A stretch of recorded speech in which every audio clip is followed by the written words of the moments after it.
SpectrumTV, broadening your horizon.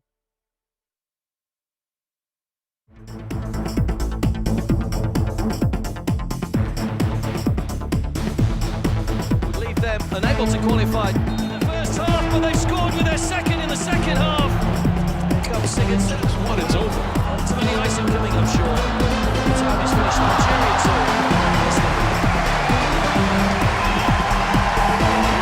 10 for the United States. Chua misses the free throw. The U.S. is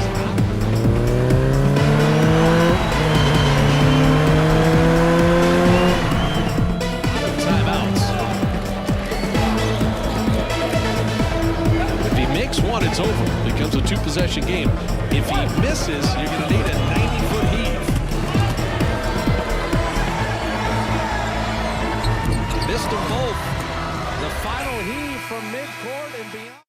Very fine and, of course, a lovely morning to be back on your screen. This is Sports Central on Spectrum TV. Here, sport is at the center of everything we do and say here. Basically, every discussion right here. My name is Bright James, and it's a very fine morning to be back on your screen.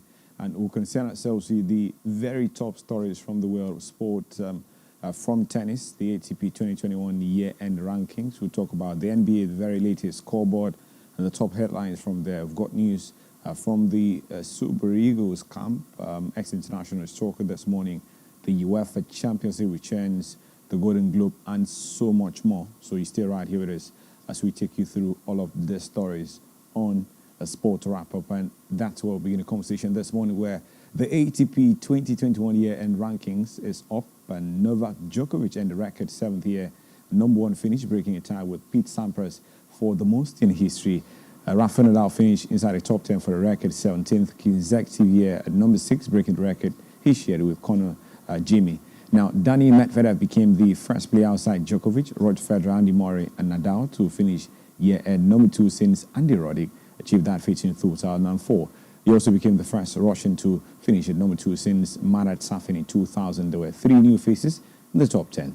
8-seeded Casper Ruud, and 9-seeded Hubert Hurkacz, who's 24, 10-seeded Yannick Sinner, who's 20.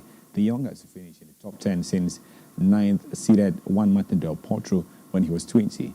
In the year 2008. Now, the top 10 has Novak Djokovic at #1, Daniil Medvedev at #2, and of course, Alexander Zverev at #3, Stefanos Tsitsipas at #4, Rublev at #5, Rafa Nadal at #6, Matteo Berrettini at #7, Ruud Kasper at #8, Hubert Hurkacz at #9, and Yannick Sinner at #10. That's the latest from the ATP rankings just for you this morning. Now, let's talk about table tennis very quickly.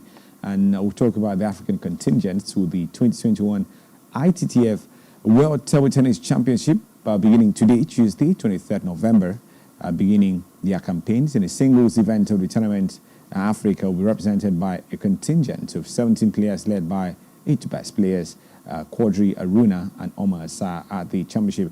And will compete against the best in the world in all categories, including the men's and women's singles, men and women's doubles, and the mixed doubles following the draw ceremony held on Sunday. Now, for the fixtures, Aruna Quadri takes in Belarusian Alexandra Kanin. Omar Assar takes in Polish Open champion Lim Jong-kun. Motai Alajidi of Nigeria takes in Gustavo Suboy of Brazil. Bioda Abiodun of Nigeria also takes in Amaresh Anthony of India. Ahmed Saleh of Egypt takes in Truls Modgat of Sweden. Khalid Issa of Egypt is up against Adam Sudi of Hungary. Sam Korev of Algeria is up against Kan Asamku of France. Now, in the women's singles, 3-time African champion Dina Mashreff is up against Mateja Jega of Croatia. Young Edem of Nigeria is up against Doho Kim of Hong Kong, while Katia Jessica of Algeria is up against Tatiana Kokokova of Slovenia. That's the big story from there. Now, let's talk about basketball very quickly. And the news from there is that the Federal Ministry of Youth and Sport Development have reviewed a provisional 18-man D Tigers roster for the first window of the FIBA 2023 World Cup qualifiers set to hold in Benguela, Angola from the 26th to the 28th of November. The Nigerian Basketball Federation currently not operational. The Sport Ministry is taking charge of basketball affairs in the country, who coordinates Nigeria's bid for a World Cup ticket. The provincial list sees the return of several players who missed the Olympics and also includes a sizable home-based contingent veterans Ike Diogo, Ike Oriegbo, Jalit Akindele returned to the squad after missing out on Tokyo 2020 Olympics place. The squad will have no NBA players with the season in full swing, and head coach Mike Brown currently helping Steve Kerr pilot the affairs of the NBA best side, the Golden State Warriors, also missing out. Nigeria Group A alongside Cape Verde, Mali, and Uganda. The FIBA Men's Afrobasket World Cup is set to be held in Indonesia, Japan, and Philippines from the 25th of August to the 10th of September 2023. And now let's look at the full list of players invited. We've got Jalil Akindele, Ike Diogo, Tereki Adiogi, Michael Febra, Benjamin Mojulu, Ike Rebu, Christopher Bekpa, Motayo Ogundiran, Keith Omera, Oguna Oyesu, Ben Uzo, Abdulwabib Yakubu of Gombe Bulls, Michael Okiki of Gombe Bulls as well, Ibe Agu of Gombe Bulls, Bright Akuti of Nigeria Customs, Owen Oraki of Rivers Hoopers. And that's the very latest from there. Now let's talk about football very quickly, and now lead us to talk about the FIFA Best Awards. And we understand in terms of nomination, Lionel Messi, usual suspect, Cristiano Ronaldo are leading the nominations for this year's FIFA Annual Awards for Best Men's Player of the 2020-2021 season, joining last year's winner Robert Lewandowski of Poland alongside Mohamed Salah, Jorginho Filo, N'Golo Kante, Kylian Mbappe, Erling Braut Haaland, Kevin De Bruyne, Karim Benzema, and Neymar. For the men's coaching award will be contested by Thomas Tuchel of Chelsea, Man City's Pep Guardiola, Tottenham Hotspur's manager Antonio Conte, Italy's Roberto Mancini, Germany's Hansi Flick, Diego Simeone of Atletico Madrid, and Lionel Scaloni of Argentina. The Blues have no fewer than 5 players: Magdalena Eriksson, Penin Hada, Ji Song-woon, Sam Kerr, and goalkeeper Anne Catherine Berger shortlisted for the Women's Award. Now, coach of Chelsea, talking the women's team, Emma Hess, has been shortlisted for the Women's Prize along with England boss Serena Wehrman, Luis Cortes, Peter Gerardson, and of course Beverly Priestman. The winners, we understand, will be revealed on January 17th. And still talk about awards, let's talk about the Golden Boy Award, where Barca midfielder Pedri has been named the winner of the 2021 Golden Boy Award, seeing of competition from Borussia Dortmund, England, Jude Bellingham. Pedri is 18, becomes the first Barca player since Lionel Messi in 2005 to win the prize given to the best young player in Europe. He succeeds Erling Braut Haaland, who won it last year, with João Felix, Mathis de Ligt, and Kylian Mbappe also listed among the recent winners. Italian newspaper Tutto Sport hands out the award, reviewed that Pedri's winning margin was the biggest ever. The Spain international collected 318 points from 40 voting journalists, 199 more than the second pleased Jude Bellingham. And that's it on Sport wrap-up for this particular morning. We'll talk about the stories and more shortly after this break. Bluyden will also join the conversation this morning, so get ready as we take you through the big stories from the world of sports right here. Stay right here with us.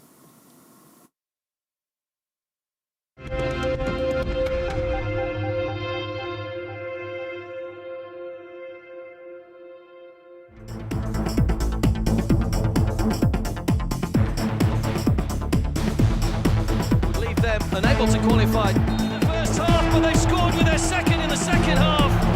Here comes Sigurdsson. It's 1, it's over. Tiny icing coming up short. The time is finished. Nigeria 2. From the 10th, the United States. Chua misses the free throw. The U.S. is not.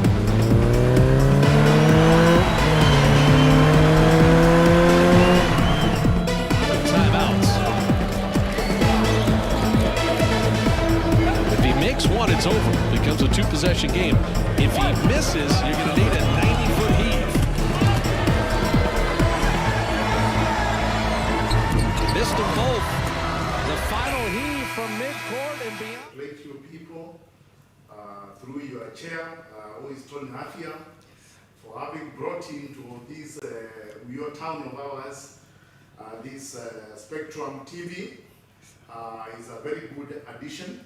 Now that he has made this noble addition of a TV station, we must of course congratulate him for being around with us to do business together, and we look forward to collaborating with now the TV station as well as the radio station to promote our business as much as possible, because we believe that is where our future lies. Let me take this moment in the current time to congratulate you people, because what you've done is very commendable. So I congratulate the SpectrumTV, and please keep it up. All the best.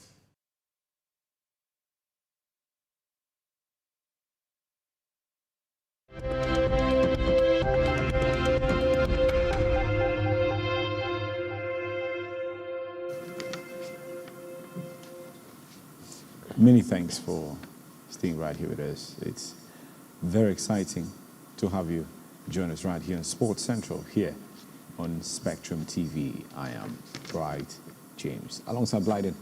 Bluyden, it's a fine morning to have you join us right here. Always exciting to be around, especially having the teaming supporters follow us all the way. Yeah.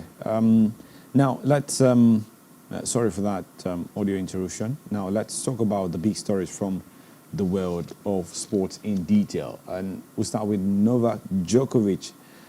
Year-end is number one, and of course it's his 7th year he will finish at number one. You talk about consistency, and certainly this is one man that epitomizes consistency every step of the way, Bluyden. Yeah, definitely. Just as I like to say, every time I talk about Novak Djokovic, he's been the biggest star of the decade. The last decade, he's been the biggest star. It usually used to be a competition between Rafael Nadal, Federer, and then Djokovic came on board. And he's been totally exceptional this year. When we talk of consistency, you want to give a man a name, Mr. Consistency, it must be Djokovic. He's been totally exceptional, and finishing every year for the past 7 years as world number one. It's exceptional. I don't think we'll be able to see another person do this feat in a long while. As far as we'll follow tennis, I think he's the man. He's the biggest tennis star at the moment. Everybody's talking about him. Novak finishing world. Bluyden, looking at the standings now, we've got Daniel Medvedev at number 2, Alexander Zverev at number 3. We've got a Greek man, Stefanos Tsitsipas, at number 4. Rublev at number 5. Andy Murray, sorry about that. Rafa Nadal at number 6. We've got Matteo Berrettini at number 7. Casper Ruud at number 8. Hubert Hurkacz at number 9. And Yannick Sinner at number 10. And that's the very latest rankings. And you look at it, it's the first time since 2008 would see such a young lineup. You look at the players on parade now. Players who are 20 and under. Number 2, Daniel Medvedev is 25. Yes. Number 3, we've got Alexander Zverev is 24, so to speak. Stefanos Tsitsipas at number 4 is 23. We've got likes of Casper Ruud, 22. It's quite a young lineup, and it definitely tells you the story of what 2022 would look like. These young lads are seizing this opportunity and not looking back any moment. It's exciting to see the young lads come up. You know, in recent times, we've been worried about the consistency. When will the next generation take over from the big guys, the big three in particular? We've been worried about that. But the interesting fact has been that they're coming up, especially the likes of Medvedev, who are coming up, doing the best they can, finishing world number 2 at the moment, and then Zverev too, who's on board with world number 3. They've given chunk of excellent performances this year. I must give it to them. The way they've played so far has been exciting, and I'm surprising the likes of the Prince of Clay isn't there at the moment, but interesting to see the likes of Sinner at number 10, Casper Ruud there. It's exciting for me. The way it's going, well, 2022 will likely be very interesting, and we'll see some great game of tennis coming up. No, you talk about the Grand Slams for this particular year.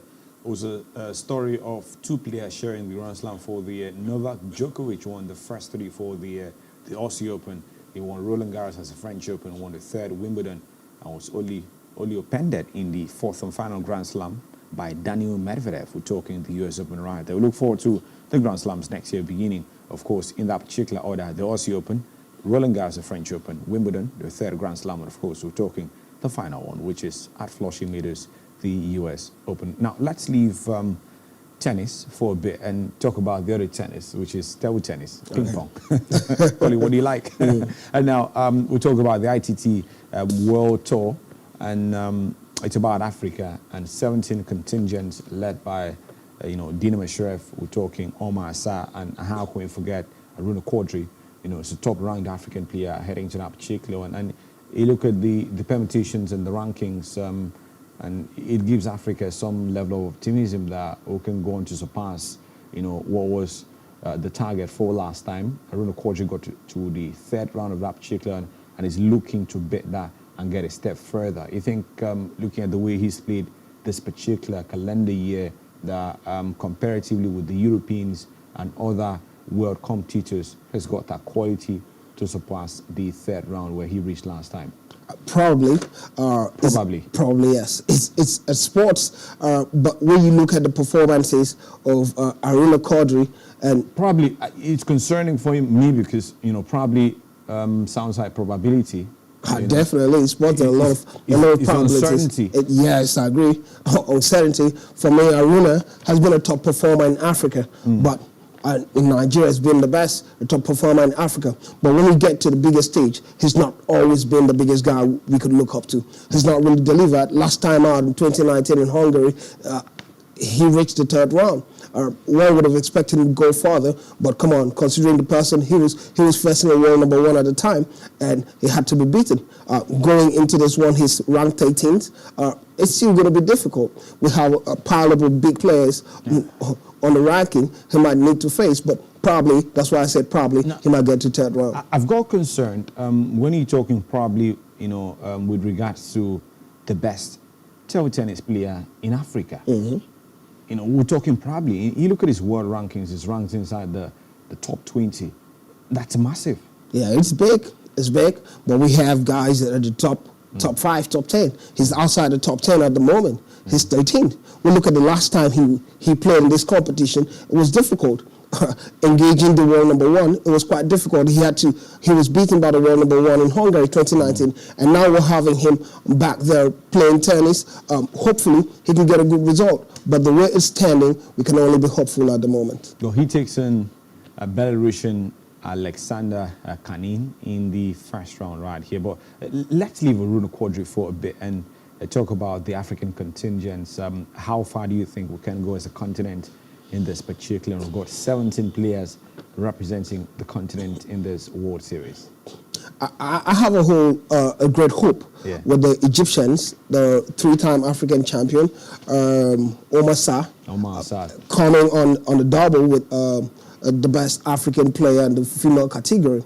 You never can tell. Maybe I'm hopeful from that angle, but it's quite difficult for me. It's quite difficult to really see Africa making the head, winning some great stuff here. It's very difficult for me. But the way it's going, what can we do? We just be hopeful. We'll have a great contingent of representatives going to this tourney, and we're really hopeful that they do good and make Africa proud. Well, we're hoping that that's the story at the end of the day. We're hoping that they do Africa proud, and as I proverbially always say, they get back to the continent with the goodies. This is taking place in the United States of America, and we wish the contingent from Africa the very best. Now, let's still stay in the country, Bluyden, and talk about basketball, and that concerns the D Tigers. And a couple of players, 16, invited, and you look at that roster is a blend of some foreign players, base players, and of course we've got some local lads, in there as well. And you look at the list,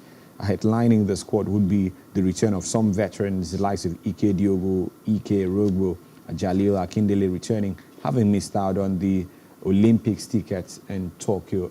Should be some level of optimism for the Nigerian side, the Tigers. It's great to see these guys back, the two EKs, Akindele. Good to see them back. They missed out at the Olympics. One of the reasons had been the fact that the NBA players are not around at this moment. They're at the various clubs playing.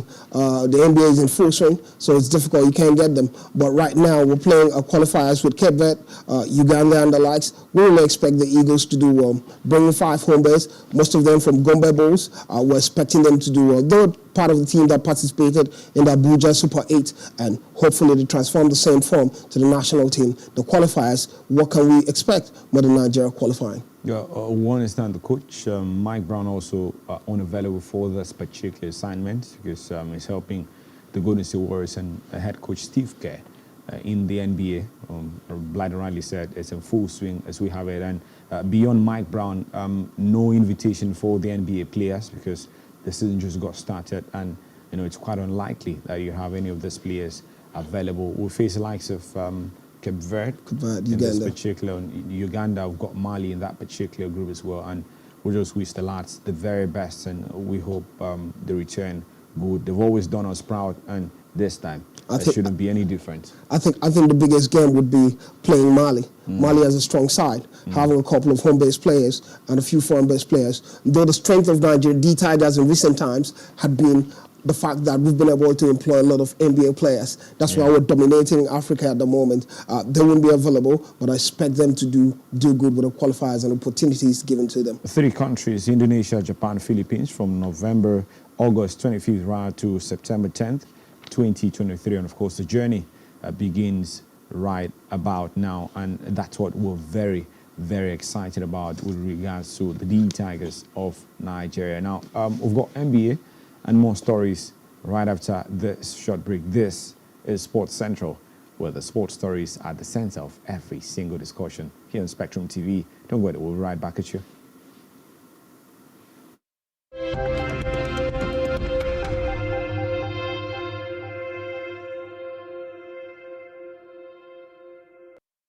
For coming to visit us, to have a chat. This is the Icon Hotel and Golf Resort. My name is Charles Muia, the General Manager of the hotel. First of all, I would like to thank and congratulate you people through your chair, who is Tony Hafia, for having brought into this your town of ours, this SpectrumTV. Is a very good addition. Now that he has made this noble addition of a TV station, we must, of course, congratulate him for being around with us to do business together, and we look forward to collaborating with now the TV station as well as the radio station to promote our business as much as possible, because we believe that is where our future lies. Let me take this moment in the current time to congratulate you people because what you've done is very commendable. So I congratulate the SpectrumTV, and please keep it up. All the best.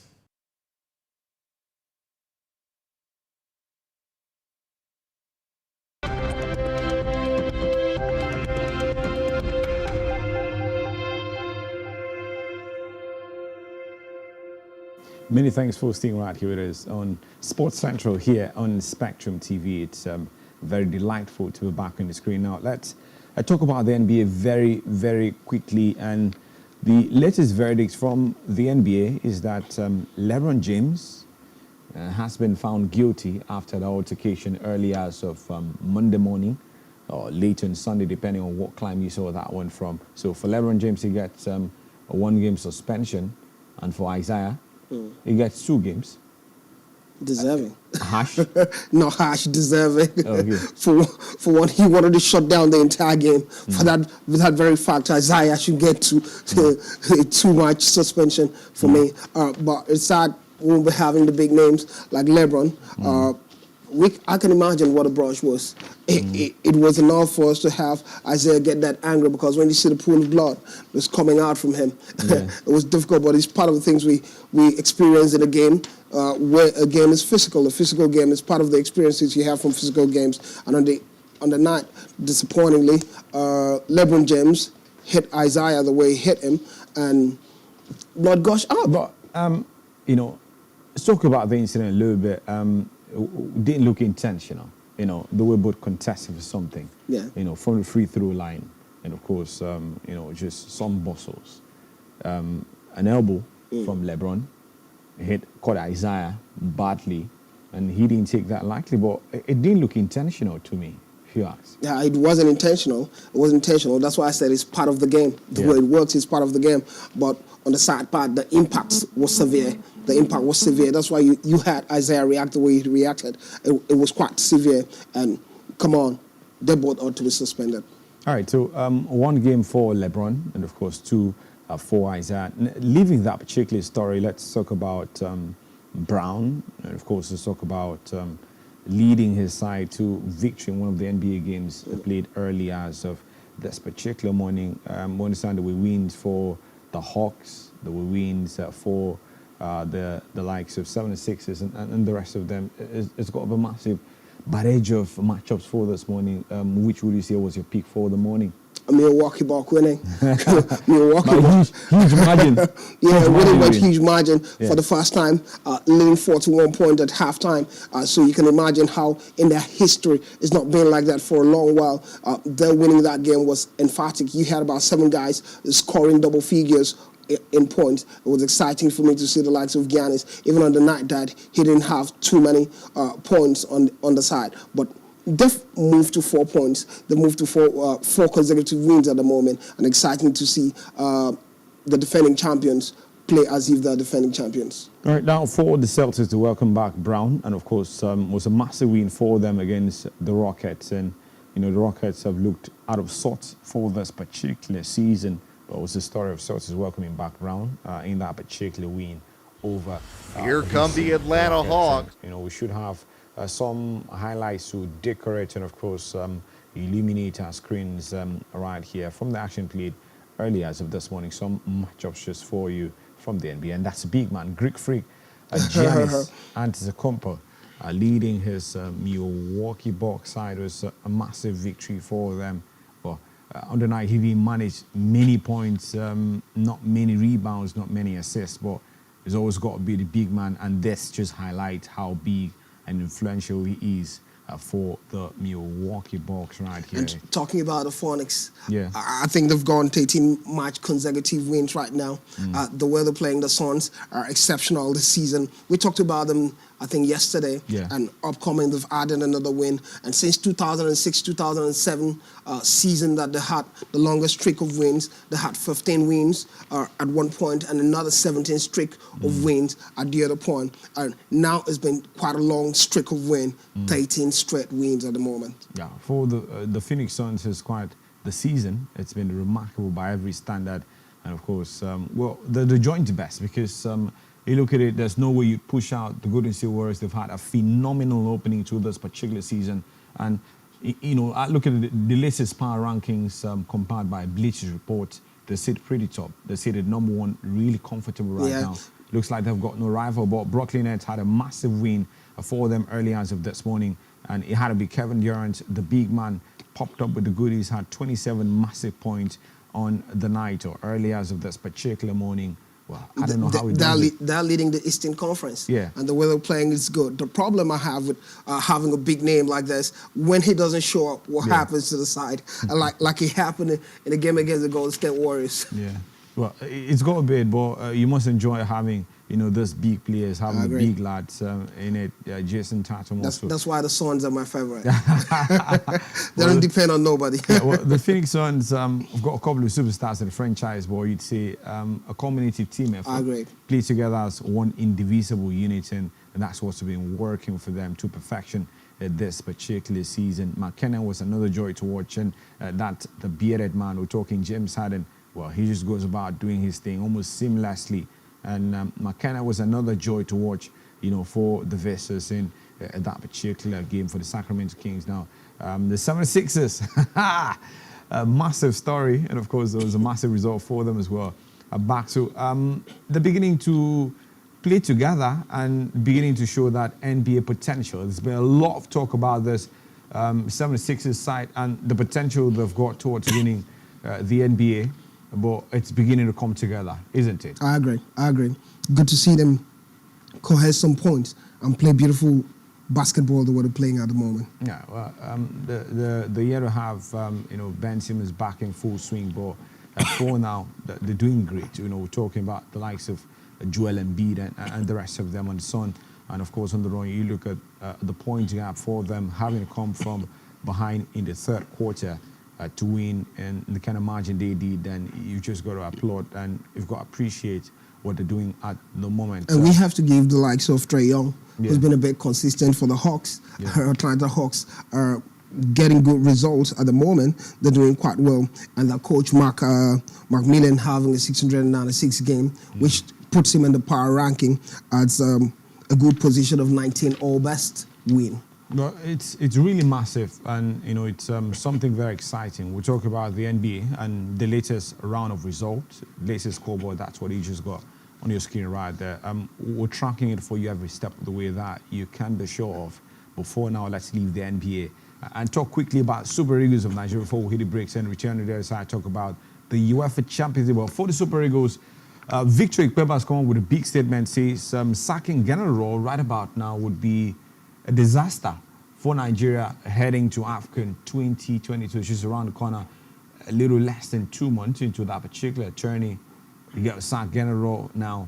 Who gets in, and does he stabilize the ship ahead of such a big tournaments like AFCON? Don't forget, having finished third in the last edition in 2019, the fans from Nigeria are really optimistic. Super Eagles can get in there as one of the pre-tournament favorites and get something good. Definitely, I agree with you. It's quite a sad one if we sack General now. There are two ways to look at it. It wouldn't really be that bad if you sack General at the moment. The main problem is, who do you replace General with? You know, when you say it wouldn't be that bad, let's narrow this conversation. Let's have this conversation, you know, on the basis of what Victor Ikpeba said early, you know, as of this morning. He said sacking General now will be a disaster, you know. And he made one thing very clear. He talked about AFCON 2022 next year. It wasn't about the World Cup. It wasn't about the future. It was about the immediate future, which is AFCON 2022.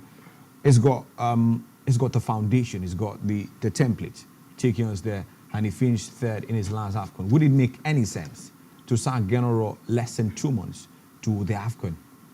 First consideration would be, why do you want to sack him? Yeah. One, General's been giving good results, somewhat, somehow. However you want to look at it, the intensity speaks for him. But the second problem is, considering how he's playing at the moment, can he perform very well at AFCON? That has been the concern. That's why I said it's a two template thing. One is, if you sack General now, because the fear is what you might get at AFCON, playing the big boys, because considering how you're playing at the moment, if you sack him now, who do you bring in? I think that's a concern. If you bring a better quality, it's a good time. You stabilize the team. Nigeria, see the main problem with General here. A lot of Nigerians feel we have a good team at the moment. We have a team that can deliver. We have young players. You know, earlier, about 3 years ago, while General was in charge of the team, we had the likes of Chukwueze, Kelechi Iheanacho, all these players were young players. At this point, they're quite experienced and they're playing for the big clubs in the world. So you want to see them transfer the same momentum into the national team. And at the moment, it seems General is not doing it. The problem is not sacking General. The problem is who replaces General for me. But it's a massive question.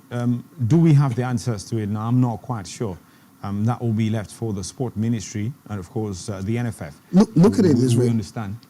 Look at it. Class coaches, do we still have available in the market as we speak across the continent of Africa or anywhere across the world? You know, you'd look at, that would be the massive question. And have we got the money to pay and meet the demands of the A-class coaching coach would be another conversation. That's the question. We'll breaks right here and, of course, leave the Super Eagles for a bit. And let's quickly talk about the UEFA Champions League, Bluyden.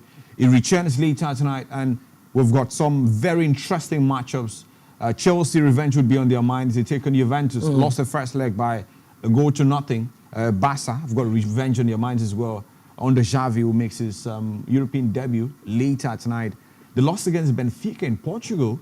Now they're taking the same Benfica side at the Estadio Camp Nou, and that's the fixtures for you. We've got the likes of Dynamo Kiev in action against Bayern Munich later tonight. Chelsea taking Juventus. Villarreal taking Manchester United. Barca taking Benfica. And of course, we've got Malmo FF in action later tonight as well. Sevilla taking Salzburg. And interesting matchups, delightful. Which would you say is your pick for the night, Bluyden, and potentially why? Definitely will be a Manchester United game. It will be a Manchester United game. Okay. We do not have Ole Gunnar Solskjaer now. We have Carrick. A lot of people saying we're moving from fry pan to fire. Same inexperience. But I think Carrick is a cool guy. I like to give him a chance to expect him to deliver. He says he's going to take up his chances. I want to see him do that in a game against Villarreal. Right. A good result against Villarreal would show what he's capable of. Now, I'm not sure. I like everything you've said, but I'm not quite sure. Which one do you not like? I don't like the cool part. Okay. Yeah, I don't like the cool part because I remember a while ago when Jose Mourinho walked into Spurs, you know, when he was manager, he said, Spurs have a combination of good guys. But he said something. Hey, guys, good guys don't win football games. Okay. And now you're describing Carrick as a cool guy. I remember, you know, John Hutchinson over the weekend. I know Ole was a cool guy too. After the disastrous outing against Watford, said that's the story of an absolutely good guy that has reached his death. I agree with you. I agree with you because what I mean by so that's exactly why I don't like that thing, that term, the good guy. Okay, this is how I see Carrick. Yeah, I see Carrick as a quiet guy. Yeah, that knows his onions. He wants to deliver, but he's quiet. He's taking his opportunity. And what the biggest problem we had with Ole was his ambience. When I watch Carrick on the sideline, even as an assistant, most times he seemed like the manager. He was more like the manager than Ole Gunnar Solskjaer. I expect him to take this opportunity. When I mean cool, I'm not talking about just being cool and laid back. When it comes to the game, show us what you can do. Inspire the team. But though you're quiet, take your opportunity and do it well. Right. Michael Carrick's got the opportunity right about now. It's a once-in-a-lifetime opportunity. You don't have this knock at you twice, 3 times. I hope Michael Carrick is ready, and I hope, as Ole Gunnar Solskjaer did, show some potential. Potentially, he could land a job as well. You never know on an interim basis because we understand Manchester United are looking at Mauricio Pochettino on the long term. They're looking to get him in the summer to build a long-term project around him. But for now, they're looking for an interim manager that can stabilize the ship and, of course, lead them forward at least until the end of this particular season. Meanwhile, the latest story is coming from Paris is that, let's say this one on your screen, Mauricio Pochettino leaves, then there are talks between PSG and Zinedine Zidane to potentially see the man take over at PSG. That in the eventuality, Mauricio Pochettino rather leaves PSG right there. Now, with the breaks right here very, very quickly. That's the man on your screen. Won back-to-back titles in the UEFA Champions League with Los Blancos. We're talking Real Madrid. Well, of all the pictures, Zidane is pictured with Lionel Andres Messi. Well, he was Real Madrid manager, and you know, Real Madrid and Barca rarely see eye to eye except for the project of the European Super League. That was the only table we saw Real Madrid and Barca sit down and have a cup of coffee together. Florentino Perez and, of course, the Blaugrana president as well. But we'll hit the breaks right here very quickly. And when we're back on the other side, we'll tell you about the Golden Globe, the awards, and who scooped it for the year, and the FIFA Best Awards, who are the nominees leading the contenders and contention for that particular. Stay right here with us. We'll be right back at you.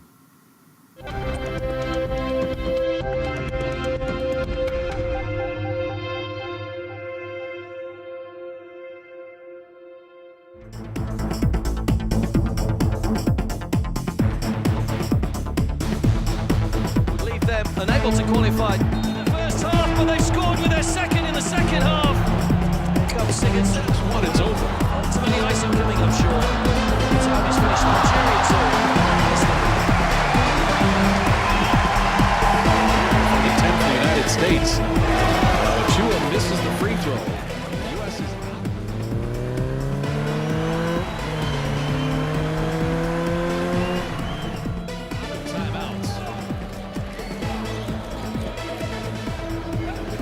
one, it's over. It becomes a 2-possession game. If he misses, you're going to need a 90-foot heave. Missed them both. The final heave from midcourt and beyond.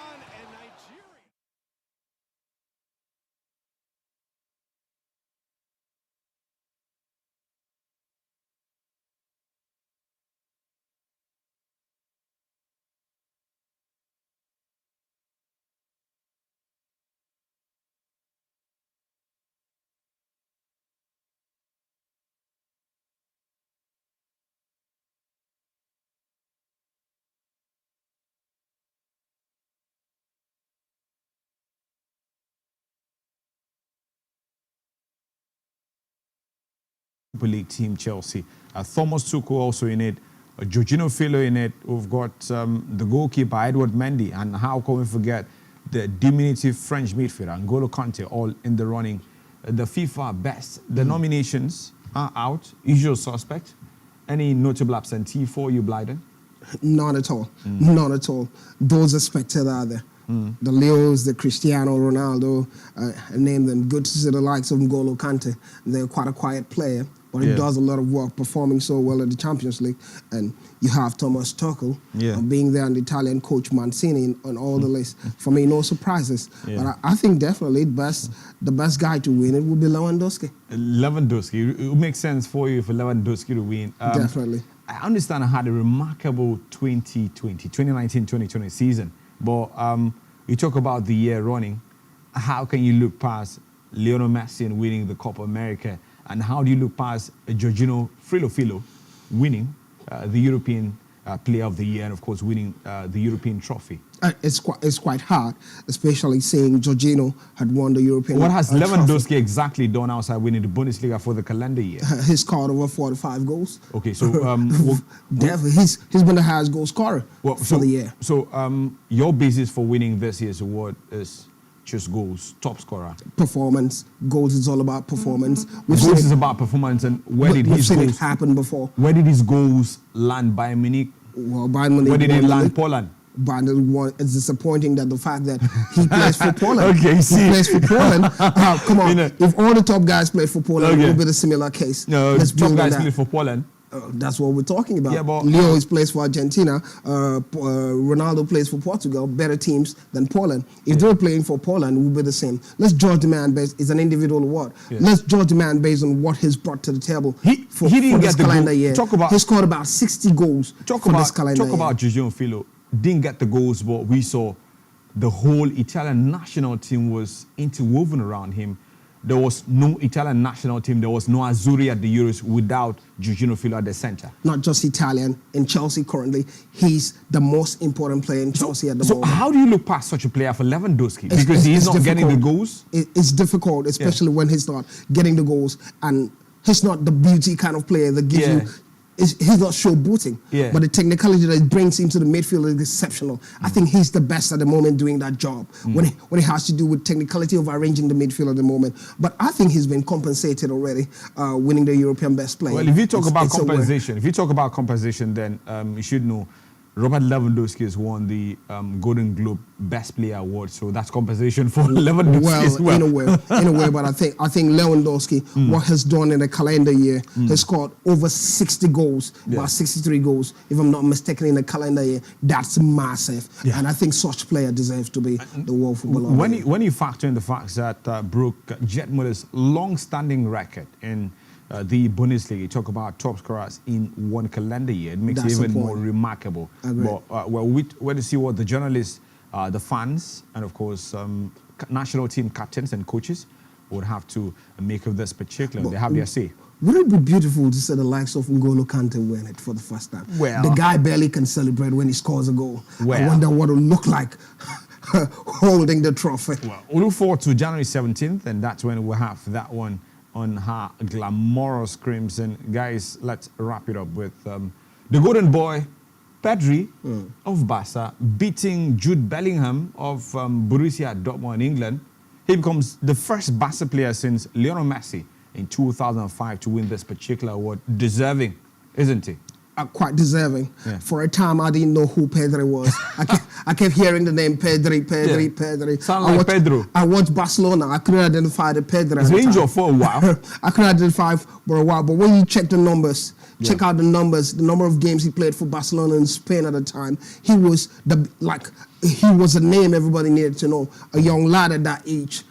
He's played a lot of games and he's done exceptionally well for himself. I think there's no better player than Pedri to win the Golden Globe.